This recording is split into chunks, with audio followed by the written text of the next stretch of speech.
repercutem e analisam a entrevista que foi concedida para o Flávio Bolsonaro à Jovem Pan de Curitiba. Inclusive, nessa participação, o filho do ex-presidente Jair Bolsonaro, que é senador e também pré-candidato do PL, fez outros comentários e outras avaliações. A nossa produção também separou esse trecho. Vamos acompanhar. Incomodava ele um pouco a demora de algumas pessoas a entrarem mais de cabeça, mais ostensivamente nessa pré-campanha. E eu sempre conversei com ele, Eduardo. As pessoas têm o seu tempo, cada um no seu tempo vem também se quiser, não vou ficar obrigando ninguém a caminhar comigo. O papel que o Eduardo está prestando é esse de conscientizar as pessoas, aí tem uma reação do outro lado. Enfim, eu acho que o meu posicionamento é no sentido de tentar dar o exemplo, pessoal, olha só, eu tenho que conversar com gente que eu não concordo, eu tenho que fazer alianças algumas vezes, né, que eu não faria em condições normais, mas nós temos um objetivo maior aqui, que é resgatar o nosso Brasil, e para resgatar o Brasil a gente precisa vencer essas eleições, a gente tem que tirar o partido das trevas do caminho. E a única forma que eu vejo isso acontecer, quanto maior unidade nós tivermos, maior a chance de sucesso. Não vou obrigar ninguém a caminhar comigo, né? Comentando aquelas desavenças, brigas ou falta de unidade na direita. Você, Mota, o que achou desse posicionamento de Flávio Bolsonaro sobre aquilo que nós tratamos aqui tantas vezes, né? Poxa, não tem a tal da união da direita, nossa, tal partido lançou aquela figura como pré-candidato, mas eles não iam lançar um nome só, enfim. E aí Flávio dizendo que não vai obrigar ninguém a caminhar com ele. Faz parte do jogo, né? Claro, o que o Flávio disse são palavras extremamente sensatas. O que vai convencer as pessoas, os políticos, as forças políticas de direita a caminharem juntas, é esse fato que nós estamos comentando agora. É esse mecanismo que, mais uma vez, mostra os seus dentes para dizer: no Brasil só acontece o que a gente quiser, do jeito que a gente quiser. Isso que nós estamos comentando não é uma decisão jurídica. É lógico que sempre vão aparecer operadores do direito dizendo é uma decisão lógica, apoiada pela Constituição. Hoje no Brasil existe um cardápio enorme de opiniões jurídicas.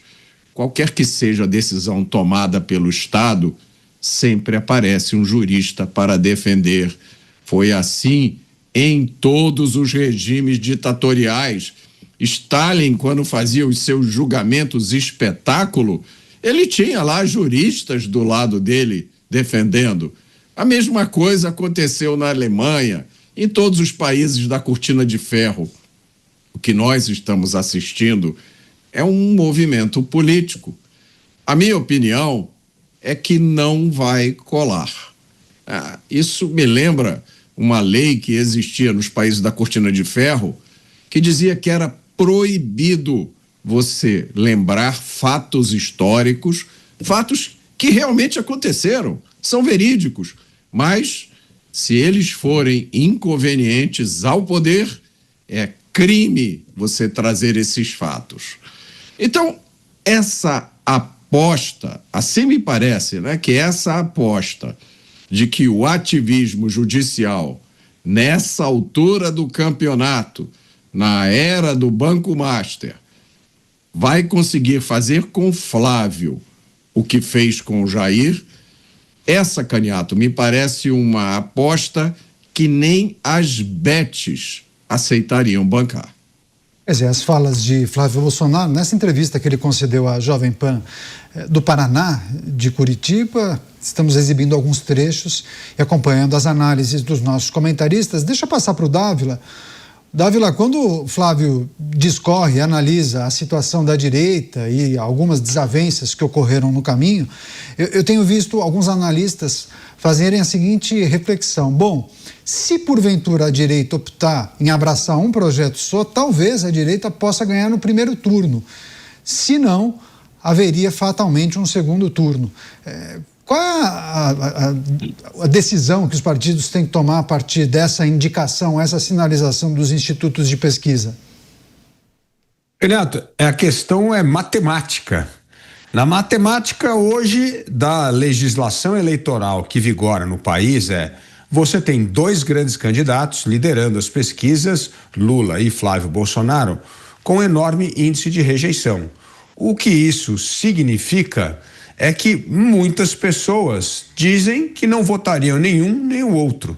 Então, poderíamos ter um contingente de votos nulos e em branco muito grande. Votos nulos e branco não contam, só contam votos válidos, e isso pode fazer com que uma decisão seja tomada no primeiro turno, mas aí a gente não sabe a favor de quem, porque a margem entre Flávio e Lula é muito curta. A melhor forma para a direita vencer a eleição é justamente provocar o segundo turno. No segundo turno, todo mundo ganha de Lula. Então, a estratégia da direita deve ser, hoje, justamente, ter mais candidatos, como é o caso de Caiado, Zema, para somar aos votos de Flávio Bolsonaro, levar a eleição para o segundo turno e aí, ali será decidida a vitória da direita. É seguir, como eu sempre falo aqui, o modelo mais do Chile. Essa história de apostar tudo no primeiro turno pode ser altamente arriscada, porque a margem é muito pequena e isso pode dar vitória para um ou outro. O jeito mais seguro da direita chegar no poder é justamente fazer campanha, torcer para essas candidaturas de Caiado e Zema subirem. Isso obrigaria um segundo turno. E no segundo turno, a vitória da direita. Uma rápida parada para você que nos acompanha pela rede. Mas eu sigo aqui nas demais plataformas com os nossos comentaristas, analisando inclusive essa fala de Flávio Bolsonaro sobre os nomes que vêm sendo aventados pela direita para disputarem o processo eleitoral e a tentativa de alguns grupos, né, em forçar uma única candidatura. E aí Flávio dizendo, bom, eu não vou obrigar ninguém a caminhar comigo. Quem quiser abraçar o meu projeto, ótimo. Se não, podem lançar também os seus candidatos, né? Se referindo provavelmente a outras siglas, outros caciques. Mas você, Cristiano Beraldo, quando a gente conecta essa notícia à primeira, existe uma possibilidade, então, ainda que remota, de Flávio se tornar inelegível, né? Ser tornado inelegível a partir de um entendimento da justiça eleitoral, a cometer algum tipo de... foi condenado e pela lei da ficha limpa você não poderá disputar o processo eleitoral. Falamos em exagero, seria uma situação muito absurda, mas pela legislação é preciso contabilizar essa possibilidade, uma vez que tem um inquérito aberto. Isso acaba, inclusive, estimulando outras figuras a disputarem, só que o reserva de luxo, alguma coisa assim? Olha, Canhato, eu acredito que ninguém, neste momento, leve a sério essa possibilidade de ver Flávio Bolsonaro ficando inelegível em razão daquela postagem. Porque aquela postagem, ela fala que o Maduro, né, delataria o Lula, mas ela não... Enfim, ela cita ali os crimes de que o Nicolás Maduro está respondendo, pelos quais ele está respondendo. Né? Não é uma falsa acusação em relação ao próprio presidente. Agora, se nós observarmos, quando o presidente falou sobre o caso, a prisão de Alexandre Ramagem, ele mentiu descaradamente. Ele afirmou categoricamente, com todas as letras, que Ramagem não havia sido preso em razão de uma parada de trânsito, que aquilo era uma mentira da direita, que ele tinha sido preso porque foi condenado no Brasil a 16 anos de prisão. Ele afirmou isso. Isso é mentira. E um presidente da República tem obrigação de ser bem informado.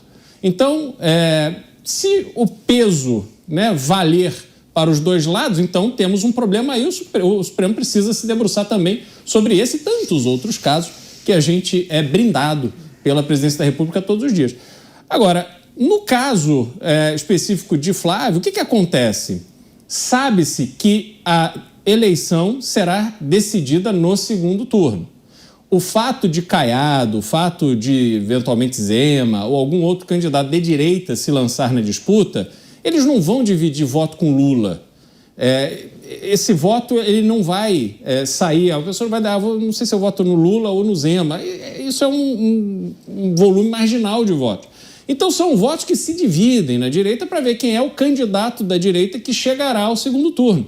É mais ou menos essa dinâmica. Se por um motivo X qualquer Flávio Bolsonaro desiste ou é impedido, né, como aí essa possibilidade remota de disputar, eu não tenho dúvidas de que a família Bolsonaro vai indicar alguém de extrema confiança para cumprir esse papel.